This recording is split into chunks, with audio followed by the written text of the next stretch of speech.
Get ready to uncover groundbreaking ideas, discover the hidden challenges, and explore the untapped potential of marketing in the digital age. This is FairPlay with Arun Kumar, the podcast that takes you on a journey into the impact of data and technology in marketing. Here's Arun. Hi everyone, welcome back. This week's guest is Tom Denford, the CEO and co-founder of IDComms. IDComms is an award-winning global consultancy which specializes in media and advertising. And Tom Denford is a really good friend of mine. He has been in the agency space. I've known him for quite some time. We've even worked closely together. And Tom is somebody whose values I share. IDComms, for those who don't know, helps top brands like Mars, EA, and LVMH optimize their media investment through advisory services provided by media experts. And Tom himself has had over 20 years of marketing experience, and he co-founded IDComms in 2009 with the express purpose of helping advertisers drive business growth through their media spend. Tom, welcome to FairPlay. Arun, so good to be here. Thank you for having me. Thank you for being here. And so I know I gave an introduction to Tom, but you should also know that I did work with Tom. It was brief. It should have been a lot more. But I think we did the pitch on Nokia together, didn't we? Or at least we got started there. I think the first time that we met, I recollect, but I might be wrong, was in Beijing for Novartis pitch. Oh my God, yes. And that was must have been 2011, 2012, something like that. So it's going back a little bit. But I thought, God, who's this guy? Who's this guy in the room? He seems very smart. And your whole thing today, and your book and what people know you for, this idea of simplifying the complexity and bringing clarity to the room, you did it that day. I was like, this guy, I like this guy. He's making this all sound very simple. Yeah, it's because people like you beat it out of my head that you should be complex for the sake of being complex. And I think that's why I just really enjoyed it, because it forced you to just get to, so what does all this mean for me? Yeah, we prompt the CMOs and we prompt the marketer, as you know, we act as advisor. We're on the kind of their side of the table in those kind of rooms. To be honest, but we prep them. We say, look, agencies are going to sometimes just try and baffle you with complexity, and you go back 10, 12 years or so. I mean, this is early days of really thinking about data, and they were really defaulting to their agencies, like, tell us like what we should be doing with data. And we'd go and see all these different agencies, and it was just got so complicated. It was, everyone would leave with headaches. And then we came into a room, and it was a big room. If I remember, there must have been about 15 of us, on the client side, all the different marketing, or part of the marketing organization, and maybe about 15 or so of you and your colleagues from the agency. It's a big room in Beijing. I'm assuming it was within your agency, but it was a very, very impressive offices. And you made it sound pretty simple and straightforward. And I think everybody enjoyed that. Yeah, I think I probably had a song or a poem involved in this pitch. It was definitely one of those. And I was like, do I really have to do this in front of Tom Denford? Like anybody else, it's okay. But Tom's going to remember this. So it's good that you don't remember. But I do remember that I did something very silly. Good. Well, that's probably what stood out. Anyway, that's where we first crossed paths. And then we've had the kind of good fortune to kind of, I suppose, grow it in parallel through the business, and we're in New York and together. And I've been really interested on the story that you've been telling around data and simplicity, and the books you've written, and I've been listening to your podcast. So I feel very honored to be amongst some very good company in your podcast. Yeah, Raja was there in the last episode. So So I was like, yes, Tom's going to be right there in that club. So let me start with these meeting rooms that you're in. Obviously, you've heard all the talk, you've read all the talk about how CMOs are under threat. They're struggling to prove that they're valuable, that there is this whole attention on CMO tenure, and a lot of that is connected to what's happening in social media, what's happening with media ROI, with marketing ROI. And you are in these meetings advising these CMOs about what's the partner ecosystem that they should have? What are the strategies they should adopt? So let me start by asking you this. Do you think that it's 100% true that they are under pressure, or do you feel like that has been hyped up beyond what's the reality in those meetings? That's a good question. So yes, CMO's under pressure. I think Raja was talking about this in your last episode, wasn't he? He was talking that the CMO has to confront this reality, which is that they have to be more accountable and closer to the business results. And I think that's true. I think that's a reality. I think it's a good reality, though. I think, and as you know about our business, but I'll explain for your listeners as well, is since we created this company about 15 years ago, we've believed from the outset, and as we still do today, is that investments in marketing, and particularly in media, which is what we tend to spend most of our time thinking about, just because it's so complicated. I nearly swore there, but it's just because it's so complicated. Those are investments. Media's a marketing discipline. It's very easy for us to think sometimes all this complexity with data and opportunities to continue to optimize things, that media is some kind of financial engineering exercise, actually, that marketers don't care about, or they shy away from, because they just think it's complex and murky and risky, and they don't understand it, and they feel it's a bit intimidating. And so I think that's partly true. I think over maybe the last decade, maybe marketers shied away from media because it was getting a bit hard to get your head around, and you delegate that to a specialist team internally, right? Or you hire a smart media agency and people like you and your colleagues when you were in the agency side, and you kind of delegate off to them. And then therefore marketers maybe have been more focused on, I don't know, customer experience or brand or things like that. And that's neglecting a huge part of their marketing investment each year. So typically media is the largest part of a CMO's budget. If they were to lay it all down on a spreadsheet, what am I spending money on?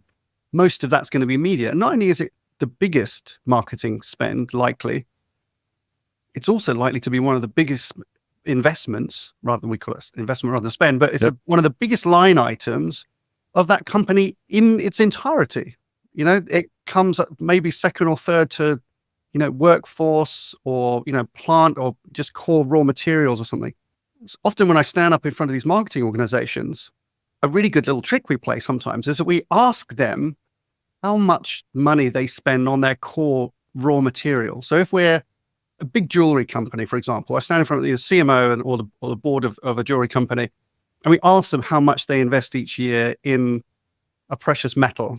And then I remind them that they spend more on media than they do on their core raw material. And often that's a surprise to a lot of people around the table. And it's their money. And you think, well, you probably have a very dedicated, sophisticated team of people who understand that commodity market. Let's just say of the silver market that they're buying into every single day of the week. They'd be one of the largest buyers of silver on the world. And it's probably discussed at board level. They really know their supply chain. They understand quality. They understand what you get for that.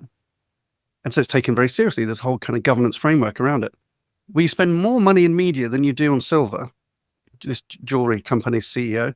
And it's left to one person who manages an entire complex supply chain. You really don't know what you're buying. You really don't have an idea of what kind of quality and thresholds or pricing that you should be buying. It's a big black hole. And to some of these companies, this is shareholders' money. This is precious money, right? This is important. You're supposed to be looking after this stuff, and you don't know, And so that's the jeopardy, I think, for the CMO. It's dangerous because you've got to spread yourself so thin. I mean, Raja was talking about this. There's just the amount of things you've got to be good at, but you've got to try and get good at media. I mean, that was our advice to the CMO in those rooms, or any marketer, is get your organization good at media, because it's a huge investment and it represents significant competitive advantage for your brands. And perhaps we'll probably explore some of these kind of areas, but that's the principle upon which we founded our company as we call it a growth consultancy that specializes in media and advertising, because we want every dollar that a marketer is investing in media and advertising to be seen as some kind of investment in growth. And as I said, a lot of the people around you as a marketer, or your kind of media agencies and this complex media supply chain, all the vendors and technologies and publishers that you have to deal with, the prevailing narrative is that media is some kind of infinitely optimizable commodity. It is a financial engineering exercise. And we are desperate to remind everybody that media is a marketing discipline.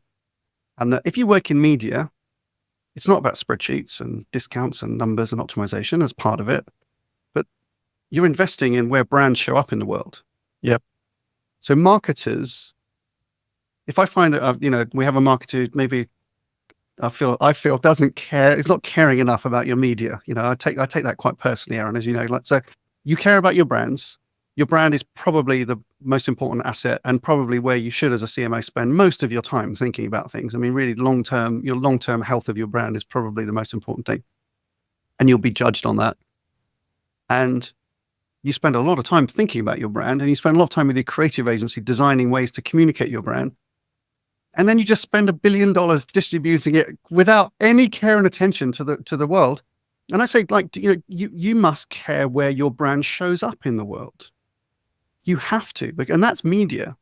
It's how your brand behaves in the world, not just what it says. It's how do you behave as a brand in the world? Where do you show up? So it's important. So yes, pressure on the CMO, but I've got a little secret for you, which is that if you get smart at media, you could probably get a lot of heavy lifting out of your media, your whole media infrastructure. And it's a lot of money. If you put it to good use, it can really help you.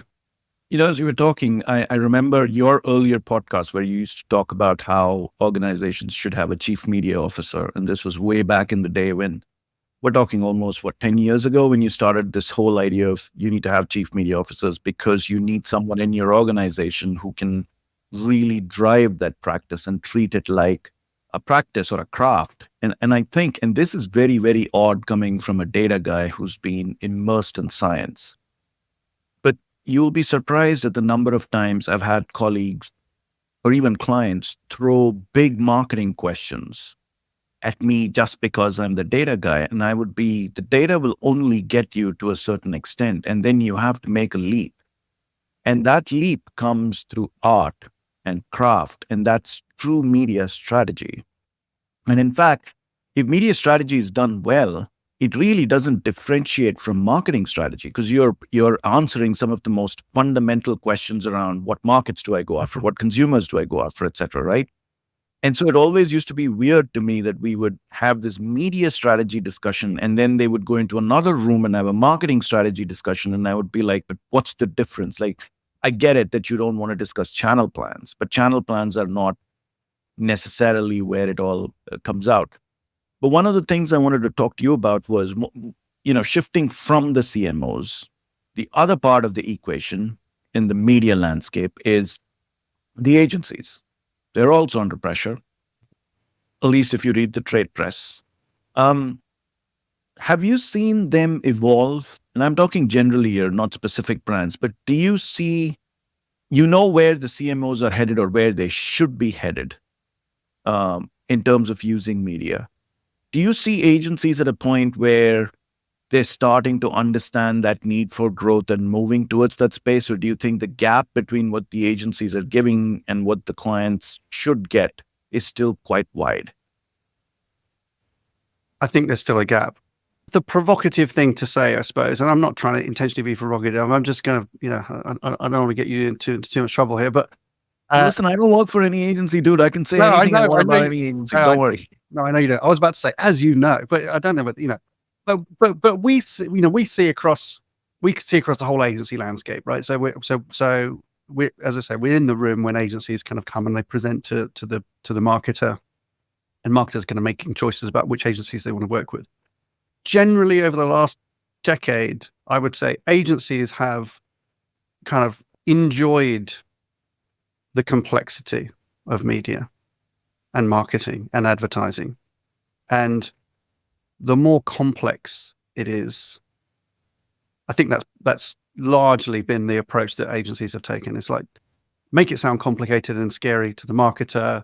And hey, lucky you, we're here to help you fix it and navigate this horrible complexity. And if you go onto just agencies' websites, I mean, they're changing a little bit, but if, in the last few years, if you've gone onto agencies' websites, they all talk about the same thing. The world is a scary, horrible, overwhelming, complex, place. The sort of talk about the pace of change has never been more aggressive. It's all, and you stand, go to conferences and people are standing on stages every day saying these same things.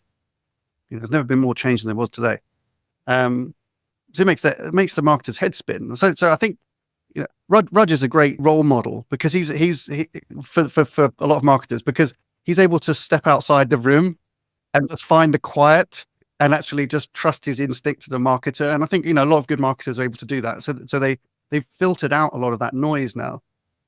So the problem is that if somebody like an agency keeps telling you as the marketer that things are scary, things are bad, things are broken, things are wrong, nothing can be trusted, then after a while you start to not trust that person who keeps telling you everything's kind of scary. So I think over time agencies have eroded a bit of what they had, which was absolute faith and trust at the board level, and this is going back a while before my time and before your time, but in the 60s and 70s, maybe even to the 80s, the ad agency was really trusted at the board level. I'm not sure you get that now. You do get it with certain creative agencies that are really deeply invested and close in the brand over a long time. Unfortunately, media agencies don't tend to get invited into those rooms anymore, which is a shame, actually, because this kind of almost secret superpower of a media agency is that they probably know more about your consumer than anyone else around the table. They don't paint these fancy pen portraits of consumers, and maybe they can't articulate them in these highly emotive ways that a brand consultancy or an ad agency might be able to do. But I tell you what, do you know what they know? They know consumer behavior. Media agencies are really good at understanding not just consumer buying behavior and, habits and interests and things like that. What's really interesting is, what do they do in media? How do you reach them? Because you can make the best ads in the world. If you can't get that in front of the right people in the right context at the right time, then you're wasting a lot of money. As we've already said, media is a huge part of that investment. So you've got to make that stuff work harder. I don't think CMOs lean into media agencies for that stuff enough.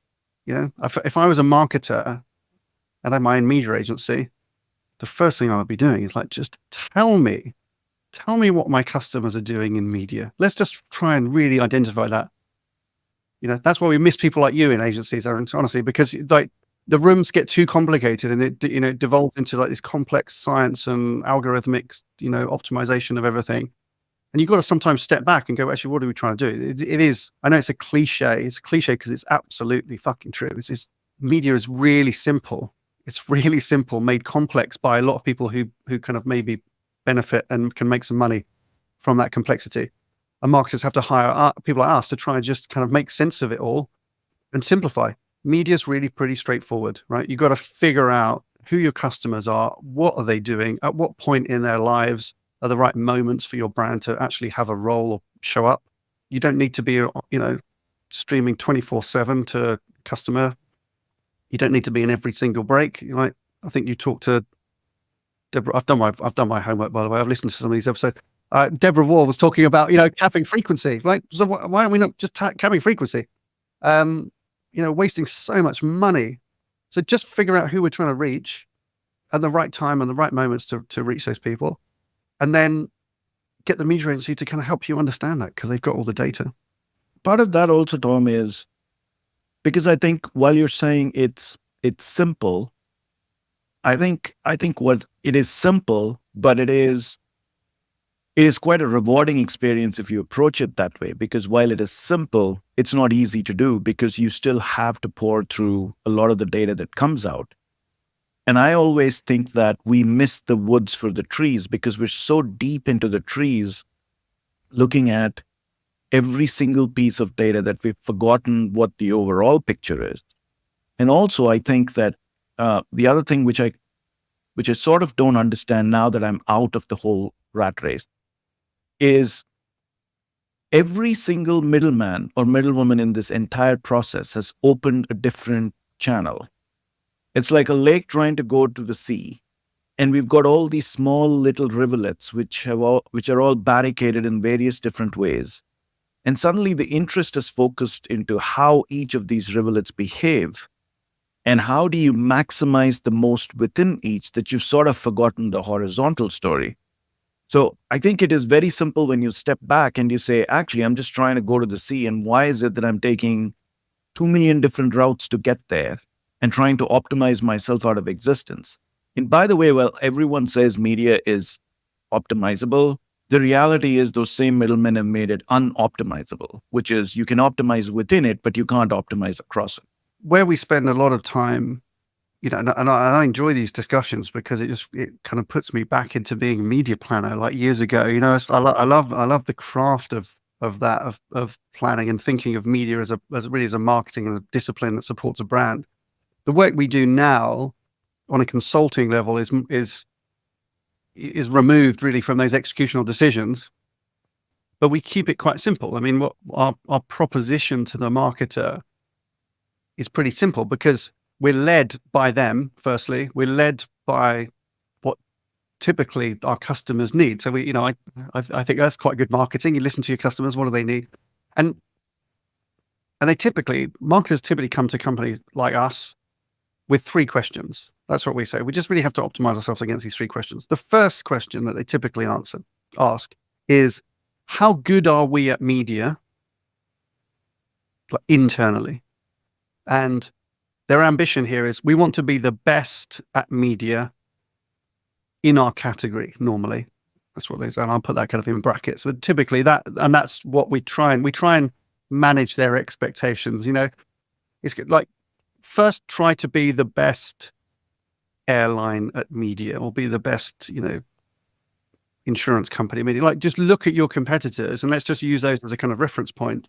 What that work involves is looking internally at their media organization and where media sits. You can really tell, if you can get, obviously teams are more virtual and distributed these days, but the old classic, you'll remember, you go to see one of your clients, you go into the marketing department, and there's a little office right at the end of the corridor, which you like knock on, and that would be like the media person. And they didn't really talk to any of their colleagues. So they just called the agency every now and again. And maybe they went to the Super Bowl once a year. And that was the exciting life of a media director.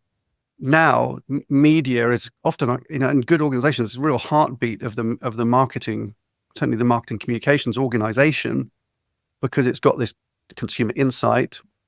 But the first part we say to the marketer is, just get your own house internally organized well around media. And there are some archetypal type of models that we might bring into organizations of how you should structure and organize your media team to manage your media investments and manage all the external things that you've got to do.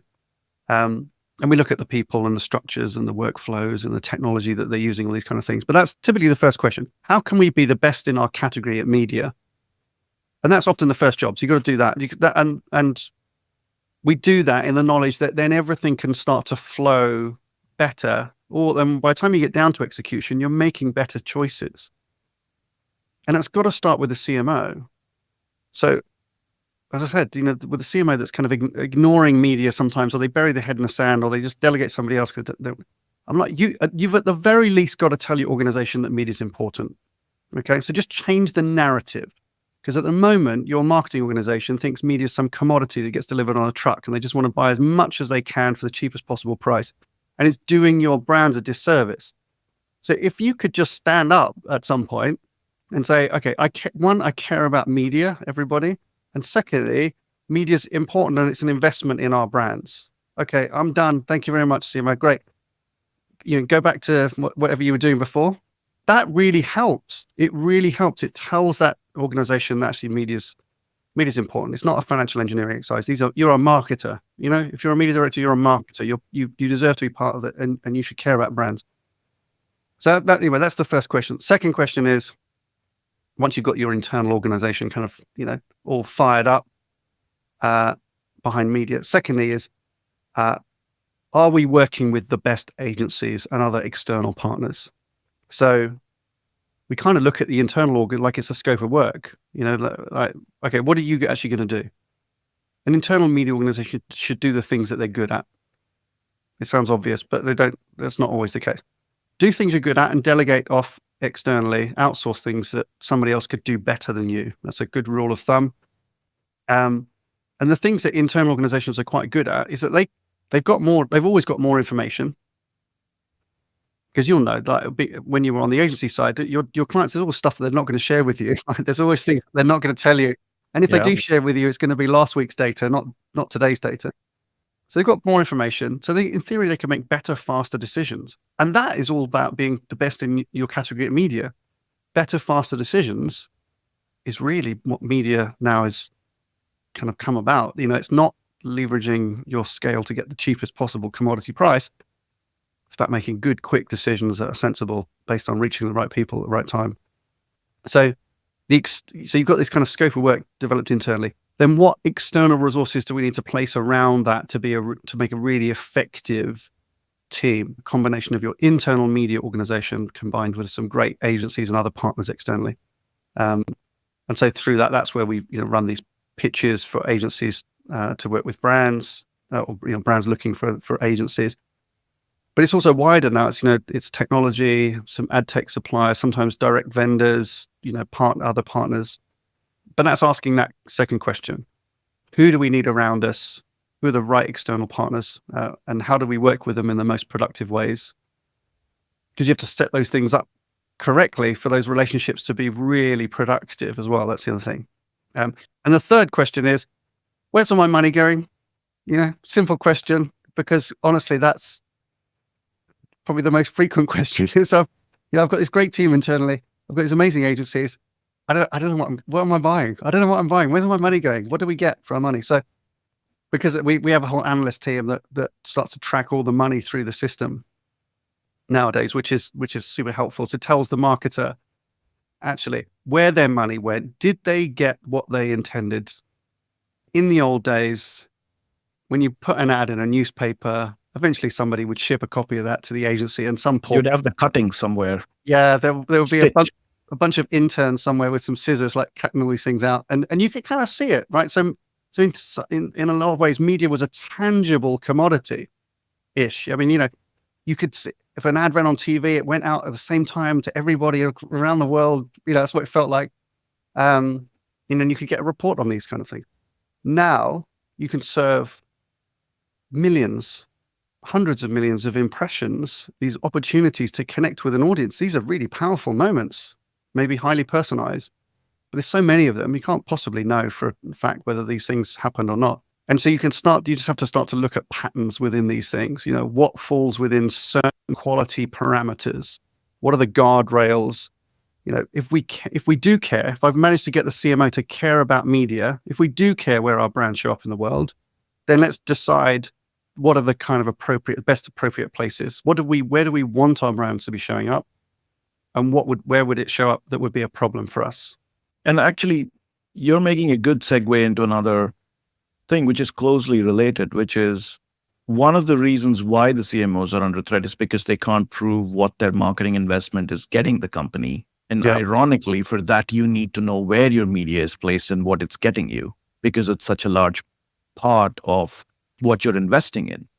So as you're sitting in these conversations, do you see the marketing and media teams truly understanding or trying to make better decisions around measurement? Yeah, it really flows from the KPIs, right? So I hesitate because these are all old kind of cliches, but these are cliches for a reason, right? So what gets measured gets managed. And it's perfect principle for media. Media is a great example of where you could measure 1,000 things and it gives the marketer a headache going through all these different dashboards and reports of like all these different potential indicators of success, but really trying to get down to what's most important. There are two types of business these days when it comes to setting media KPIs. There are those businesses who have a direct relationship with their customer and can create some kind of transaction online, like travel business or insurance or gambling or whatever it is. Some kind of transactional opportunity that's direct, or telecoms if you're like your cell phone service or whatever it is. And we work with a bunch of those kind of businesses. Internally, they've got the richness of data to really get a sense of what works and what doesn't in real time. And in our analytical practice, we're monitoring all of their spending, and we can start to wire that to their business outcomes. And then you start to see certain media investments that you make and how they drive business outcomes. And that really changes the conversation, because what I like to say is that it changes media from being a commodity with a cost to really understanding the value of media. And that's important because it can help you be much more selective about the media choices that you make as a media planner or as an agency. When you can see, well, you buy more of this, good things happen. When you buy more of this other stuff, no impact, right? Well, we'll do less of that. We'll optimize. We'll do more of the stuff that we think is working. And that's an almost like never-ending continuous improvement opportunity. And so you don't really worry about what media costs. You start to look at it on well, how much value can we generate from this particular type of media activity? So it starts to create a slightly different media world where actually the advertiser understands the value of media maybe better than the agency does. And maybe even that the advertiser understands the value of media better than the publisher themselves do, because they've historically just sold it on some kind of arbitrary rate card. Now media has a value. So there's almost like a flow of information back through the chain. So all these people that thought that they had the most data, publishers had all the data, the agencies had all the data, and the poor little marketer didn't know anything. Poor little marketer, we'll just have to advise them what to do. Well, now the marketer knows what works and what doesn't work. And they can maybe optimize the entire system to benefit them. And that's quite helpful, particularly as now, as so many of your listeners, I'm sure, understand some of the things that have been going on in the media industry. But for those that don't, media buying, so placing ads in places, most of that in developed markets now is bought on an auction based, right? So you're not booking that slot in advance for an agreed price or a discount. You're bidding for it almost in real time. So as somebody loads a web page or they're looking at something on their phone, that ad can be served right there and then. And in fractions of a second, brands are essentially trying to outbid each other to be in front of that one consumer. And this is happening hundreds of millions of times a day. When media is bought in an auction, the rules change slightly. Well, the rules change a lot. The easiest way to explain that is just think about eBay. Everybody knows about, eBay. You can bid for things on eBay. It's an auction website. If I was trying to buy a bicycle on eBay and all I have in my pocket is $100, and you, Arun, are a billionaire who just happens to be wanting a bicycle as well, and you're sat there on eBay, and I outbid you, I get the bicycle. eBay doesn't know how much money you've got. I don't care how much money you have versus how much money I've got. In that moment, that bicycle, based on what I know about it, is more valuable to me. I'm prepared to pay more for it than you. And so it finds its rightful owner, in a sense, in that way. But because the media market is now operating in this way, brands can decide whether to buy that bicycle and how much to pay for it based on the outcome. So for the same bicycle, it actually might be worth more to your business than it is to mine, and you'll pay more for it. So it becomes a very, very democratic system. You might be a very small challenger brand, and I might be the big established player brand used to getting my own way and winning everything. But you'll outbid me on certain things because it makes more sense for your business. So there's a kind of beautiful resetting of the rules. What the trade associations in advertising have called this kind of asymmetry of information, which is all the sellers and the brokers and the agencies have kind of had all the privilege of having all the information, and the marketer doesn't really have any. Actually, now we're wiring up this analysis to their KPIs. It really does tell them what media is worth, and therefore, actually, what they should do more of, and the actual value of it. And so we're kind of moving the whole industry eventually away from this idea that media has a price and it's some kind of commodity to this idea that media is an investment in growth and can drive business outcomes. So let me ask you this, because I'm sure you're seeing this in rooms. This whole dichotomy you're this false dichotomy of brand and performance. There's a brand team, there's a performance team. Maybe there are multiple brand teams, multiple performance teams. There's an in-house team somewhere floating inside for one of the brands because it's big enough. The other brands don't have that benefit. They may be in different parts of the world. They may have different types of relationships with the same media vendors. And then you've got the CMO who's trying to orchestrate all of this. And he or she has got a bunch of A&A reports, which are all talking about how, there are made for advertising sites, so don't go on these places. And then so much of money is leaking. There is principal media buying, so on and so forth. And so you're sitting in this room where there's this question that gets raised, which is the performance team can actually show the outcomes and the impact. The brand teams typically struggle because they're talking about some intermediate variables. How do you help such marketers get to the right structure? Because they're either dealing with legacy structures, or they're just, in some cases, the marketer doesn't even have control over performance because that's sitting over in some other department. Like, have you seen any movement in that, or do you still think, like when I talk to CMOs, they still bemoan the fact that they don't have 100% control over all marketing budget and that it is spread all over the company? Is that changing, or you think that's where it was? That is still a problem. And I really sympathize with the market. And I think most marketers are in that situation where they see part of their organization dedicated, believing in that brand is actually really the long-term driver of growth.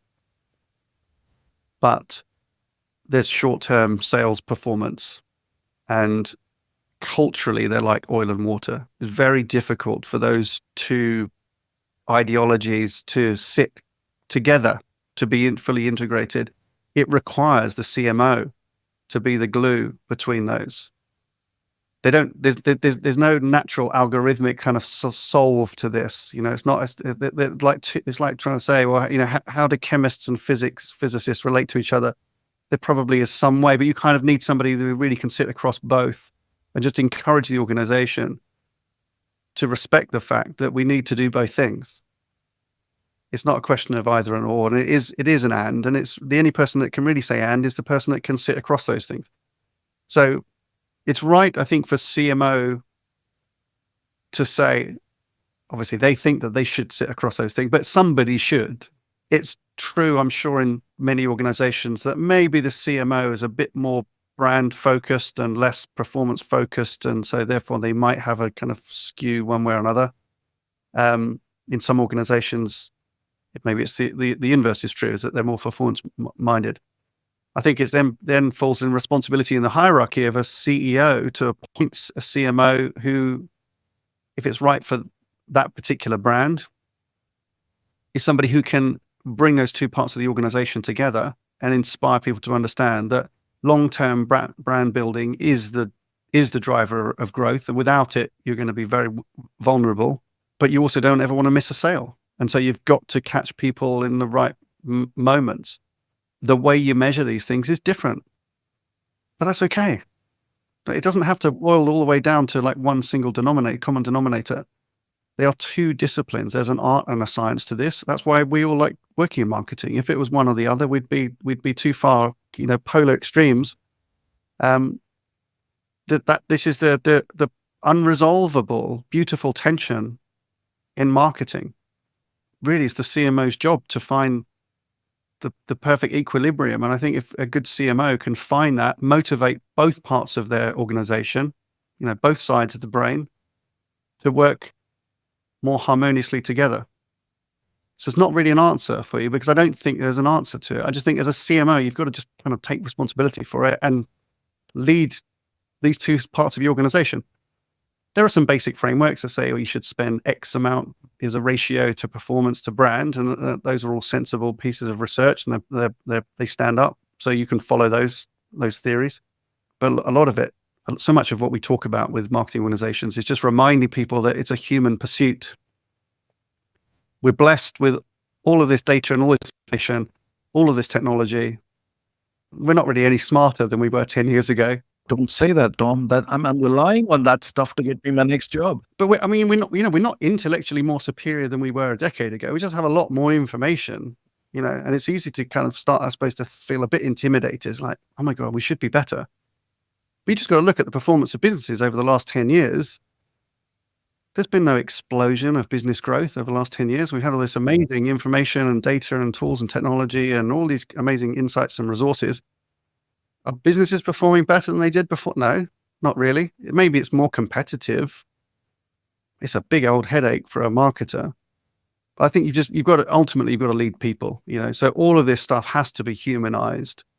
And we think when we think about these systems and these operating systems, this is the way we think about it. We're building for the marketer. Really, it's about people ultimately, and trying to get the best and inspire people to chase some common purpose. So I had a couple of suggestions for you, Yeah, Tom, which I wish you would convey to all the organizations that you speak to. Both of which come from a very selfish place. But at the same time, I think it would do the industry some good, which is I've always found it incredibly hard to navigate and figure out how to actually join one of these marketing organizations, especially when you don't come in through the regular pool of recruits, i.e., you're not an MBA, you don't come from within, business, you've been at an agency for a really long time. But a person from an agency actually has a perspective on brand and performance that is far more evolved than many people who actually sit within brand and performance, because you sort of have to do both. You have to deal with both. You have to look at the measurement side of it. But are you seeing any change in the talent that's coming into some of these organizations? Because at least every time that I try and run up against these organizations, it feels like if you don't have a strong brand heritage, if you haven't run a brand, if you haven't managed a creative agency, there is just no scope for you inside that marketing organization unless they, in their words, pigeonhole you into media. And then they view media very differently from marketing, unlike the way it should be viewed, which is media is actually fundamental to marketing. So do you see any changes there at all? Yeah, I think where I see the positive is on the advertiser side, is because increasingly advertisers are bringing in more practitioners as they build capabilities themselves internally. And I'm talking about media. We go back 10, 15 years, as I said, it's again, a bit of a cliche, but there used to be like one media person at the end of the corridor and nobody quite understood what they did. Now you walk into most marketing organizations, there's a media team, it's a younger team. It's a more diverse team in terms of skills and background. There's data analysts, there's strategists, there's a chief media officer or somebody who can think strategically about it as an investment. There'll be procurement specialists in media that work closely now, really good with the marketer. People are really good at managing partners, agency management teams, all these kind of things. So it's a sophisticated organization. What's been really good about that is that what we used to observe, and where we started off this conversation was me sitting in a room alongside the marketer, and you sit alongside the marketer, and as you said, a lot of them have come out of business schools, or they leave MBA and they go and work for P&G for a couple of years, and there's a lot of them out there, right? These what you might call kind of textbook marketers, and they've learned the theory of marketing, and rightly so, because the theory of marketing is the same as it was 50 years ago. There's nothing radically new. And these agencies would parade into the room of these very bright, precocious young agency superstars, of which I hesitate to put myself. I used to be maybe one of those years ago, maybe not so bright, so superstar, but I was this kind of precocious young agency person.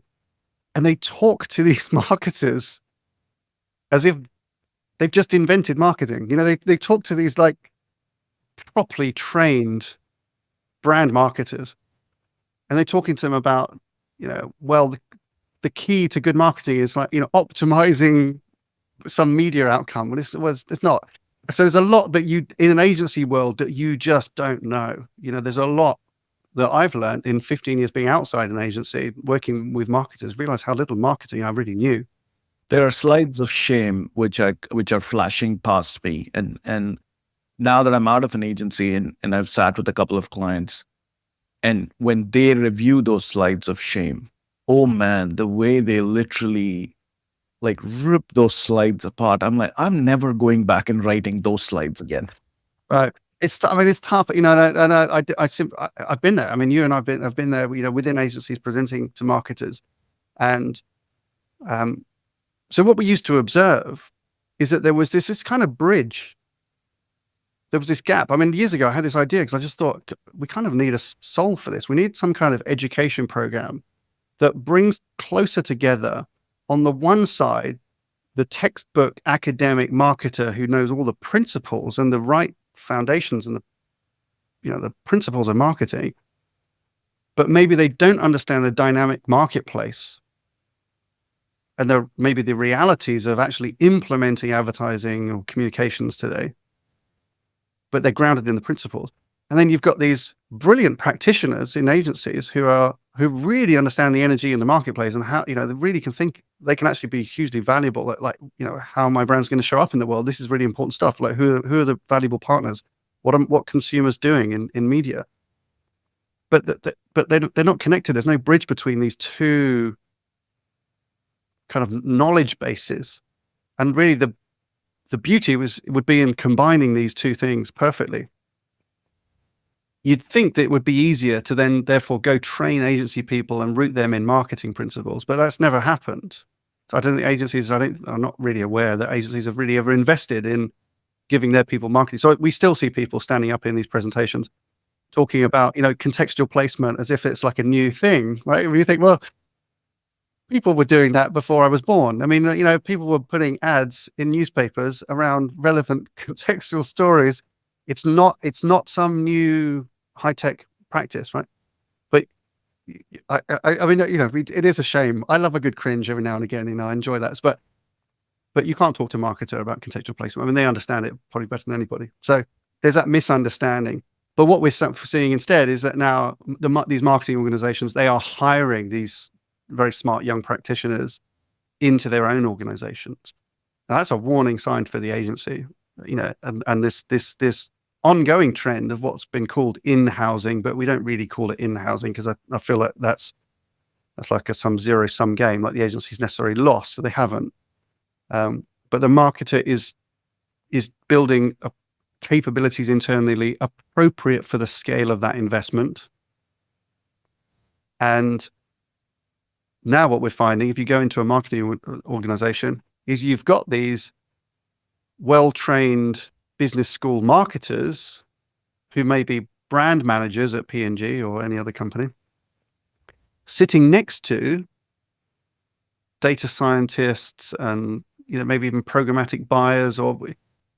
So there's again, culturally they don't fit perfectly together, but because they're part of the same organization with great leadership, with great marketers who can do what I was saying before, which is to kind of unite these different disciplines around this simple common purpose, which is we're trying to grow our brands, right?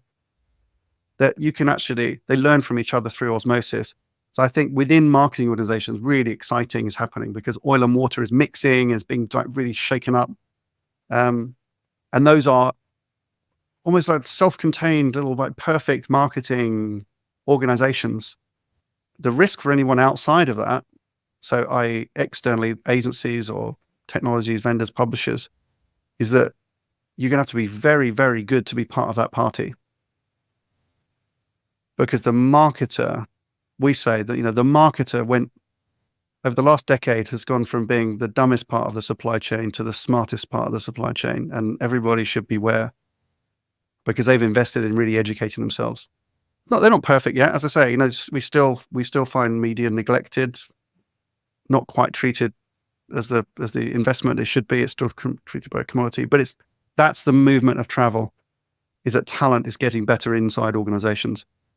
And people say, like, if I was going to get into the industry now, like, where should I work? My number one is media procurement. It's actually interesting. It's really interesting. And it's a growing discipline. to be a procurement partner to a marketer when you're a specialist on media, I think is really interesting. If I was to start my career again and I couldn't do all these wonderful things that I've been lucky to do, that's where I would go. So let me switch to ethics, because I know that that's something that matters a lot to you and your organization. It's something that you personally invested a lot of time in. And it is something that has bothered me for some time now. And I have written about it in my book as well, because I do feel uncomfortable about some of the choices I've made in my career, which I'm sure many of us have gone through this journey. But one of the things that I found very interesting is, the Institute of Advertising Ethics, which is what you're a part of and which you so kindly introduced me to. One of the things I love about the way they talk about ethics is not something that's a tick box exercise that you do because you want to feel good about yourself. It's actually a challenge to your professional advancement to say, here's a higher bar to success. And let's show that we can actually aspire and clear a higher bar rather than do something which is easy to do. Part of the reason why there's so much of information is because we don't really pay attention to where it's coming from and who it's being taken from.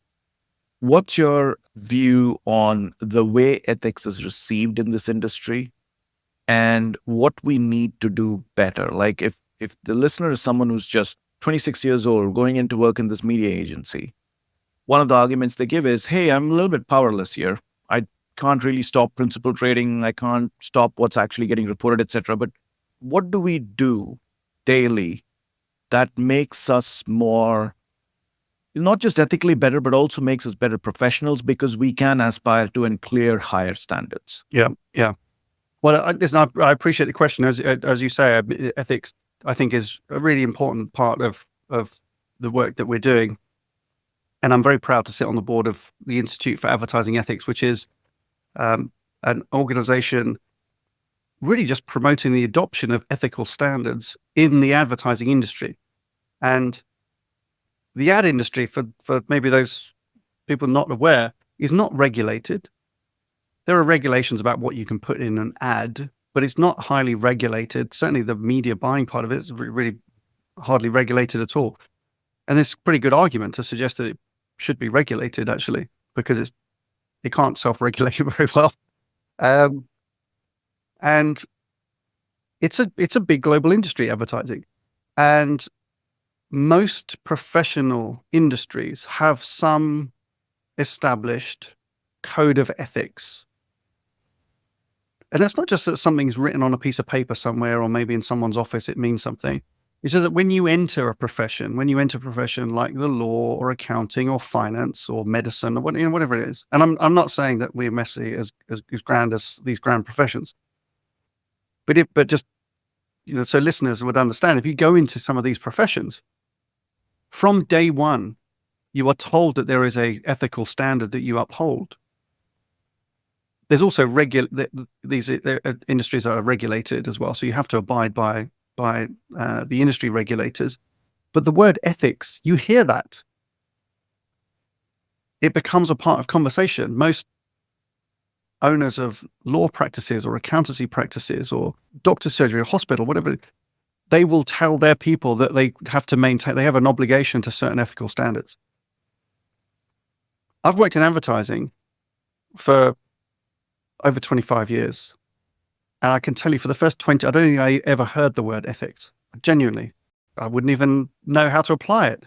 It was never mentioned to me. I would never get any sense that in advertising that we had any kind of ethical standards or obligations or responsibilities or anything. It was literally head down, do the work, do as much as we can and let's see what happens. And it wasn't until the Institute for Advertising Ethics approached me a few years ago when they were originally founding to point these things out to me. It's like we're what will soon be $1 trillion industry. It has no or very, very little regulation. It's pretty much self-regulated, and we have no agreed standards for ethics. I thought, yeah, that's true. I never heard the word. Immediately understood how valuable and important that was going to be. So the work that IE is doing is amazing because they've created a framework of principles that are now gathering adoption widely. across major brands from like the big marketing organizations kind of downwards. And that's gathered great momentum. They've also developed the first kind of official certification and training around ethics, which is being now adopted by large brand organizations and agencies and others. And they have ambitious targets of the number of people that they want to get ethically trained, just so it becomes an industry standard thing to do. We're really looking for agencies to do it because they can, as you say. Are they doing it? Yeah, they are. The sign up is, again, I won't name names. Probably it's for the IAE to kind of confirm who's in and who's not. Not all agencies yet. There have been some very good ones. I will call out Havas as a agency group, because they were the first to sign up for full agency-wide certification, which is a wonderful thing. And credit to my fellow board member Ben Downing, who's kind of pursued that, assertively internally. He works at Havas, and he's head of ethics there. So they created a role behind it, and they see the value in having their people. And it comes to like the second part of your question. So it's, if you're a 26-year-old and you're being asked to do certain things, and you're working in an agency and you just wonder whether this is the right thing, that's what Havas are trying to do, is create a kind of framework that allows people to be able to question and be able to ascertain whether these choices are, all the things they're being asked to do are correct or not. You need a reference point, because I know when I was 26 years old, I couldn't tell you what was ethical or not ethical. It all just seemed fun, and half the time, I was hungover anyway, so it wouldn't, it'd be hard to make a kind of rational decision. So I wasn't even hungover, and I was helping sell cigarettes. So come on, being hungover is not. It doesn't make it any worse. I wasn't hungover, and I was still blindly doing what they asked me to. Yeah, that's it. And now, I'm an employer, I have a great team, and I listen to my team. I want to know if people feel, I don't know, I hope they don't, so I don't think we do anything that could be called unethical. But, if we were, I would want if my team were nervous, I would want to know. So you've got to also, if you're an employer, you've got to make a safe space for people to be able to voice their concerns or their questions.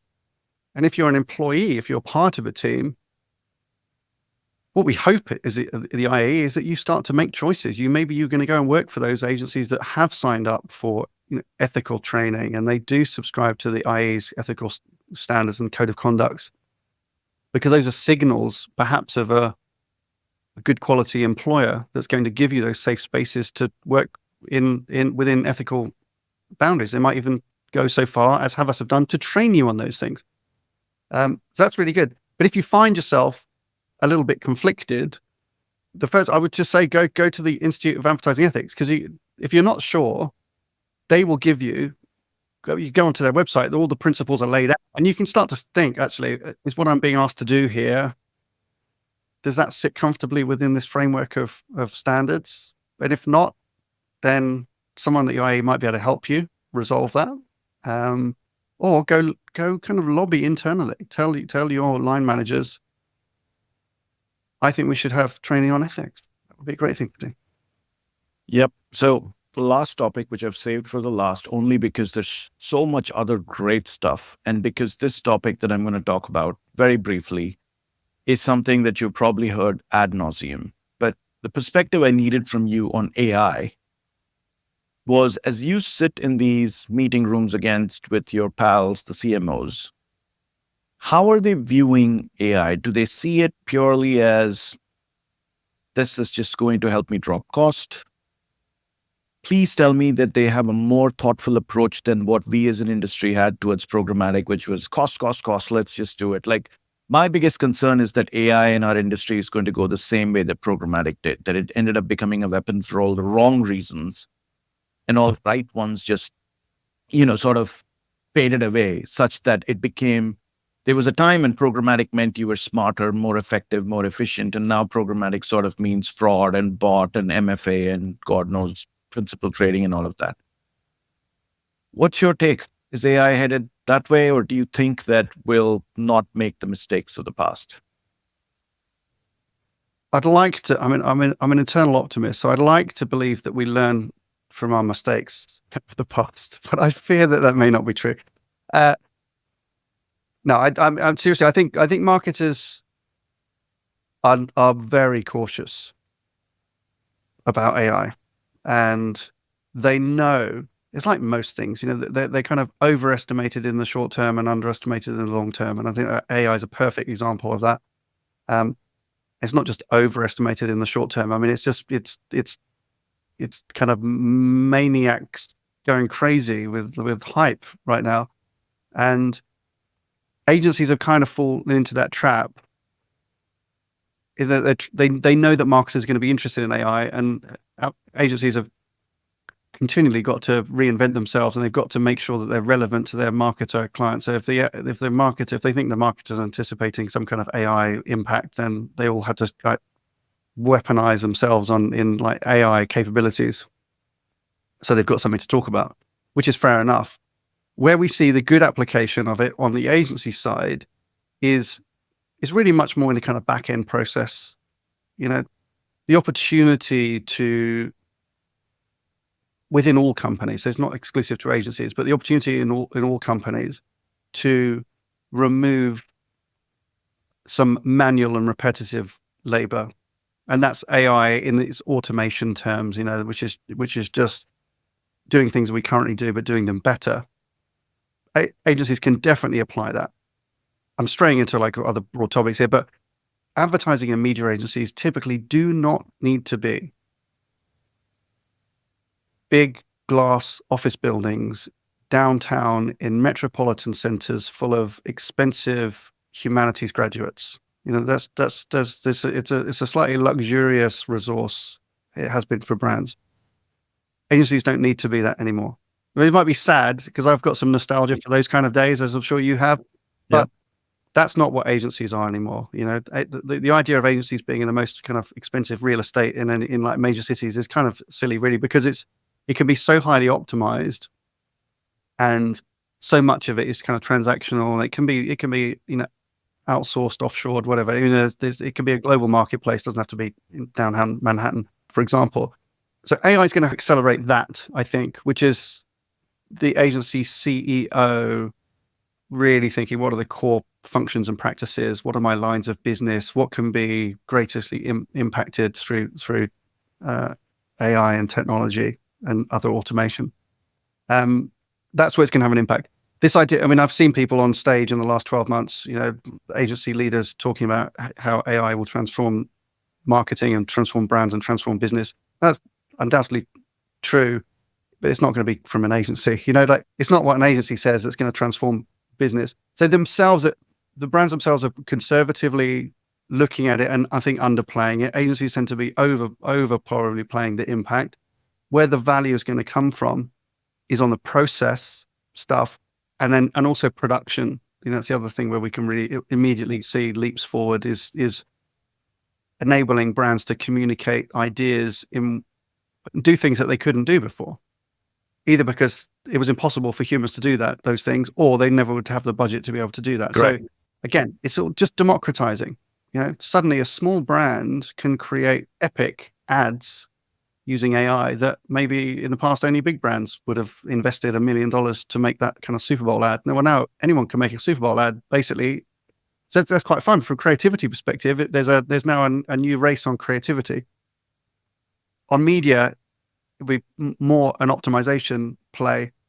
The biggest risk for the marketer is that if you implement AI in your marketing and you don't do that with trust and transparency, then you're going to erode, or ethics for that matter, because then it becomes and ethic. Yeah, because in today's world, you are very quickly going to be caught out. Yeah, and there's already some fun like bots that are running on social media that are kind of pointing out things that have been and shaming people that have created things with AI and they're not being transparent about it. And good. So brands, I think, very cautious about that. You don't want to be the first brand that gets global shame for passing off AI as some kind of human practice. So it's a bit of a minefield. So I think just general caution from marketers, but we see the application. Last question in one word. You only have a yes or a no. Would you ever launch your own agency? No. Thank you. That was a great answer. Same answer as mine. I mean, 'cause there's not, I mean, maybe eventually, but I mean, I'd have to live for like 200 years. I mean, I'd get round to doing it probably at some point, but I've got no plans to do that. Okay, No. that was an even better answer. 200 years. That's what it's going to take for Tom to launch an agency. Tom, unfortunately, we've come to the end, but it was, as usual, a pleasure to talk to you. Always. Arun, listen, thank you. I love the podcast, and I'm honored to be included as a guest. So I appreciate that, and I thank you for the invitation. And listen, best of luck with the great book and the rest of the episodes. Thank you, Tom. And that will do it for this episode of FairPlay. If you like the show, please take a moment to subscribe so you'll get notified when I release new episodes. Also, if you have a moment, I'd love it if you left us a review so that other folks like yourself can learn about the show. And a quick plug for my new book, The Data Deluge, Making Marketing Work for Brands and People, is now available wherever books are sold. Thanks for listening, and I'll see you next time. This has been Fair Play with Arun Kumar. If you want to uncover the keys to using data wisely and fairly in an ever-changing world, go to arunkumar.com for more insights and resources. Fair Play is a production of Forbes Books.